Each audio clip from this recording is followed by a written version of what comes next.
നമ്മൾ കഴിഞ്ഞ ദിവസം നമ്മൾ വളരെ വ്യക്തിപരമായി സംസാരിച്ചൊരു കാര്യമാണ് ഈ അമേരിക്കൻ ഡീപ് സ്റ്റേറ്റിന്റെ ഇതുമായി ബന്ധപ്പെട്ട കാര്യങ്ങൾ നമ്മൾ സംസാരിച്ചപ്പോൾ ഈ അമേരിക്കൻ എംബസിയുടെ ഒരു അഡ്വൈസറിയെ കുറിച്ച് നമ്മൾ സംസാരിച്ചിരുന്നു.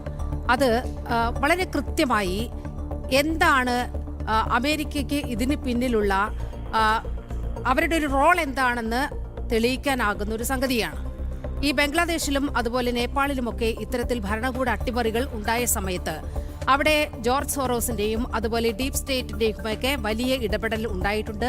കോടികൾ ഫണ്ടുകളായി അവിടെ ഒഴുകിയെത്തുന്ന ഒരു സാഹചര്യം ഉണ്ടായിട്ടുണ്ട് എന്നൊക്കെ നമ്മൾ വിലയിരുത്തിയതാണ്. അത്തരത്തിലുള്ള തെളിവുകൾ അന്താരാഷ്ട്ര സമൂഹത്തിന് മുന്നിൽ നിൽക്കുകയും ചെയ്യുന്നുണ്ട്. നോക്കൂ, സമാനമായ രീതിയിൽ ഒരു ഇടപെടൽ അമേരിക്കയുടെ ഭാഗത്ത് നിന്ന് ഉണ്ടായിട്ടില്ലേ എന്നുള്ളൊരു സംശയം. ആ അഡ്വൈസറിയിൽ വളരെ കൃത്യമായി 20-21 തീയതികളിൽ ഡൽഹിയിൽ നടക്കാൻ പോകുന്ന സംഭവങ്ങൾ അക്കമിട്ട് നിരത്തിക്കൊണ്ട് അവരുടെ പൗരന്മാർക്ക് മുന്നറിയിപ്പ് നൽകുകയാണ്. മാത്രമല്ല, ഈ CJPയുടെ പ്രതിഷേധം മാത്രമല്ല, കർഷക സമരം കൂടി ഡൽഹിയിലേക്ക് എത്തുകയാണ്. അപ്പോൾ സമരമുഖരിതമാകുകയാണ് രാജ്യ തലസ്ഥാനം. അതുകൊണ്ട് പൗരന്മാർ സൂക്ഷിക്കുക എന്നാണ് പറയുന്നത്.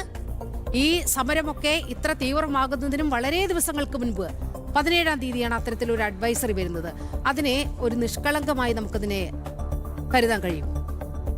നീലിമ, ഇത് രണ്ട് തരത്തിൽ അതിനെ കാണാൻ സാധിക്കും. ഒന്നാമത്, രണ്ട് രാജ്യങ്ങളും അമേരിക്കയും ഭാരതവും തമ്മിൽ ഇൻ്റലിജൻസ് ഷെയറിങ്ങും അത്തരത്തിലുള്ള വിവരങ്ങളൊക്കെ കൈകാര്യം ചെയ്യുക, എംബസി കൃത്യമായി പ്രവർത്തിക്കുകയൊക്കെ ചെയ്യുന്ന ഒരു രാജ്യമാണ്. അതുകൊണ്ട് തന്നെ ഈ ഇത്തരത്തിലുള്ള വിവരങ്ങൾ കൈമാറ്റം ചെയ്യപ്പെടുക ജൂലൈ 17-ന് അത്തരത്തിലൊരു ഇൻഫർമേഷൻ എംബസിക്ക് നൽകാതിരിക്കുക എന്നൊന്നും, അല്ലെങ്കിൽ എംബസിക്ക് അല്ലെങ്കിൽ അത് കൃത്യമായി കമ്മ്യൂണിക്കേറ്റ് ചെയ്യാതിരിക്കണം എന്നൊന്നും നമുക്ക് പറയാൻ സാധിക്കില്ല. പക്ഷേ ഈ കാര്യത്തിൽ വളരെ വിശാലമായ ചില നിലപാടുകൾ ഇതിൽ എഴുതപ്പെട്ടു വന്നിരിക്കുന്നു എന്നതാണ് ഗൗരവമേറിയൊരു വിഷയം. അതായത് അത് ഗൈഡ് ലൈൻസ് ആണ്. അതായത് വിദേശത്ത് നിന്ന് അവരുടെ രാജ്യത്ത് നിന്ന് വരുന്ന അമേരിക്കൻ പൗരന്മാർ ഇന്ത്യയിൽ എത്തിപ്പെട്ടിട്ടുണ്ടെങ്കിൽ അവർക്ക് നൽകുന്നൊരു നിർദ്ദേശം എന്ന നിലയ്ക്കാണ് ഇത് തന്നിരിക്കുന്നത്. എങ്കിൽ കൂടി ഇതൊരു പബ്ലിസിറ്റി മെറ്റീരിയലായി ആർക്ക് വേണ്ടി ഉപയോഗിക്കുന്നു, CJPക്ക് വേണ്ടി ഉപയോഗിക്കാൻ സാധിക്കുന്നു എന്നതാണ്. കാരണം ഈ പബ്ലിസിറ്റി മെറ്റീരിയൽ ഇതിനെ ഒരു ഷെയ്ഡ് ഓഫ് പബ്ലിസിറ്റി ഒക്കെ നമുക്ക് വേണമെങ്കിൽ പറയാൻ സാധിക്കും. ഇപ്പോൾ പല രാജ്യങ്ങളിൽ പല രീതികളിലും നമുക്ക് അങ്ങനെ കാണാൻ സാധിക്കും. നമുക്ക് സറഗേറ്റ് ആഡ്സ് എന്നൊക്കെ പറയുന്ന രീതിയിൽ കാണാൻ സാധിക്കും. മദ്യത്തിൻ്റെ പരസ്യമൊക്കെ കൊടുക്കുന്നത് വേറൊരു രീതിയിലായിരിക്കും. അതുപോലെ ഇതിൻ്റെ ഉദ്ദേശം, ഇനി എൻ്റെ കയ്യിലിരിക്കുന്ന കത്താണ്, ഇതിൻ്റെ ഉദ്ദേശം 20-21 തീയതികളിൽ ഇത്രയും പ്രശ്നങ്ങളുണ്ടാകാം, തിരക്കേറിയ ഡെമോൺസ്ട്രേഷനൊക്കെ ഒഴിവാക്കണം, അതുപോലെ തന്നെ വലിയ ജനക്കൂട്ടങ്ങളെ ഒഴിവാക്കണം, ലോക്കൽ മീഡിയ റിപ്പോർട്ടുകൾ ശ്രദ്ധിക്കണം, അത്തരത്തിലുള്ള നിർദ്ദേശങ്ങളാണ് നൽകുന്നതെങ്കിലും ഈ സാധനം സർക്കുലേറ്റ് ചെയ്യപ്പെട്ടത് വേറൊരു തരത്തിലാണ്.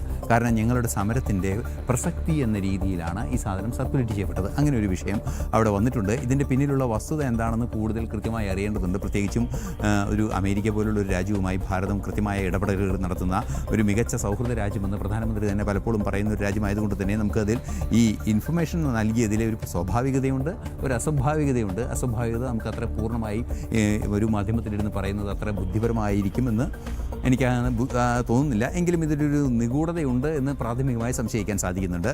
അത് എല്ലാ മാധ്യമപ്രവർത്തകരും സംശയിച്ച പോലെ എനിക്കും അക്കാര്യത്തിൽ ചില സംശയങ്ങളുണ്ട്. മറ്റൊരു പ്രധാന വിഷയമെന്ന് പറയുന്നത്, ഈ വാർത്തയും ഈ പ്രശ്നവും കൊണ്ട് സുപ്രീം കോടതിയിൽ പോയിരുന്നു കുറേ പേര്. ഈ സുപ്രീം കോടതി ചീഫ് ജസ്റ്റിസ് തന്നെ പറഞ്ഞു, സമയം വേസ്റ്റാക്കരുത്, ഞങ്ങളുടെ സമയം വേസ്റ്റാക്കരുത്. ഈ ഞങ്ങളുടെ സമയം വേസ്റ്റാക്കരുത് എന്ന് പറയുമ്പോൾ തന്നെ സുപ്രീം കോടതി, ഞാൻ ഡൽഹിയിലൊക്കെ ജോലി ചെയ്ത സമയത്തൊക്കെ സുപ്രീം കോടതിയുടെ പലതവണ പോയിട്ടൊക്കെയുണ്ട്. സുപ്രീം കോടതി ഭാരതത്തിലെ ഏറ്റവും നീതിപൂർവമായി പെരുമാറുന്ന സ്ഥാപനങ്ങളിലൊന്നാണ്. സുപ്രീം കോടതിയിൽ ആർക്കും പോകാം. നമ്മളവിടെ ചെല്ലുമ്പോൾ ഇപ്പോഴും അങ്ങനെ തന്നെയല്ലേ ഗൗതം? അതെ, ആര് ചെന്നാലും ആ മെറ്റൽ ഡിറ്റക്ടർ വെച്ചൊന്ന് പരിശോധിക്കും. സുപ്രീം കോടതിയുടെ മുന്നിലെ പാർക്കിലാണ് സെയിൽസ് റെപ്രസെൻറ്റേറ്റീവ്സൊക്കെ വിശ്രമിക്കുന്നത്, ഭക്ഷണം കഴിക്കുന്നത്. അത്തരത്തിൽ പൂർണ്ണമായും നീതിപൂർവ്വം പെരുമാറുന്നൊരു പ്രസ്ഥാനമാണ് ഇന്ത്യൻ സുപ്രീം കോടതി. ആ സുപ്രീം കോടതിയിൽ ഇത് മെൻഷൻ ചെയ്യാൻ സാധിച്ചില്ല എന്ന് പറയുമ്പോൾ തന്നെ അതിലൊരു അനീതിയുടെ ലക്ഷണമുണ്ട്.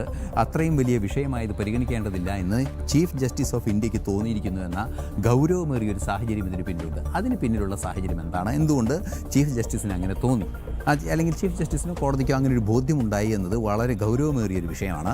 അതുപോലെ തന്നെ ഫോറിൻ ഫണ്ട്, അതുപോലെ CBCIയുടെ ഇടപെടൽ എന്ന് പറയുമ്പോഴാണ് ഇതിൽ ചില ഗൗരവങ്ങളൊക്കെ വരുന്നത്. CBCI നേരത്തെ ഈ FCRA ബില്ലുമായി ബന്ധപ്പെട്ട് വളരെ വലിയ ആശങ്കകൾ മുന്നോട്ട് വയ്ക്കുകയൊക്കെ ചെയ്തിരുന്നു. പല പ്രശ്നങ്ങൾ അവർ പറയുകയും ചെയ്തിരുന്നു. പക്ഷേ അവർക്ക് ചില ഉറപ്പുകൾ ലഭിക്കുകയും ചെയ്തിരുന്നു. പക്ഷേ ഇതൊക്കെ കാറ്റിൽ പറത്തി CBCI ഇപ്പോൾ സോനം വാങ്ചുക്കിന് വേണ്ടി പിന്തുണ പ്രഖ്യാപിച്ചുകൊണ്ട് പോസ്റ്റർ ഇറക്കുന്നു, അത്തരത്തിലുള്ള പരിപാടികളൊക്കെ ചെയ്യുന്നുണ്ട്.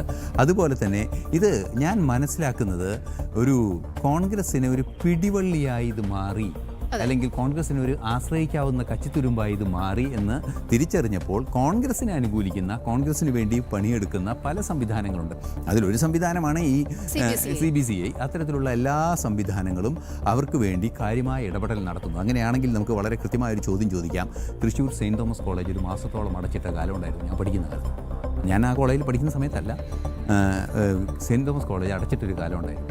അന്നും ഇതുപോലെ സമരം ഉണ്ടായപ്പോൾ ആ സമരത്തോട് എങ്ങനെയാണ് സഭ ഇടപെട്ടതെന്നും അന്നുണ്ടായിരുന്ന ബിഷപ്പുമാർ ഇടപെട്ടതൊക്കെ നേരിട്ട് എൻ്റെ വീടിൻ്റെ തൊട്ടടുത്താണ് ഈ കോളേജ്, ഒരു 1 കിലോമീറ്ററേ ഉള്ളൂ. അതുപോലെ തന്നെ ആ പരിസരത്താണ്, ജംഗ്ഷനിൽ തന്നെയാണ് ബിഷപ്പ് പാലസൊക്കെ ഉള്ളത്. ബിഷപ്പ് പാലസിൻ്റെ മുമ്പിലൊക്കെ പൊതുയോഗങ്ങൾ കൊണ്ട് അതിഭീകരമായ വിദ്യാർത്ഥി സമരത്തെ ആക്രമിക്കുന്ന ഒരു രീതിയാണ് സഭ സ്വീകരിച്ചതെങ്കിൽ ഇന്ന് ആ വിദ്യാർത്ഥി സമരത്തിൻ്റെ കൂടെ CBCI നിൽക്കുന്നു എന്ന് പറയുമ്പോൾ, അല്ലെങ്കിൽ Catholic bishop conference of India നിൽക്കുന്നു എന്ന് പറയുമ്പോൾ അത് ഒരു ഇരട്ടത്താപ്പിൻ്റെ അതിലൊരു വളരെ സ്ഥാപിതമായ ഉണ്ട്. അത് തന്നെയാണ് മനസ്സിലാക്കാൻ സാധിക്കുന്നത്.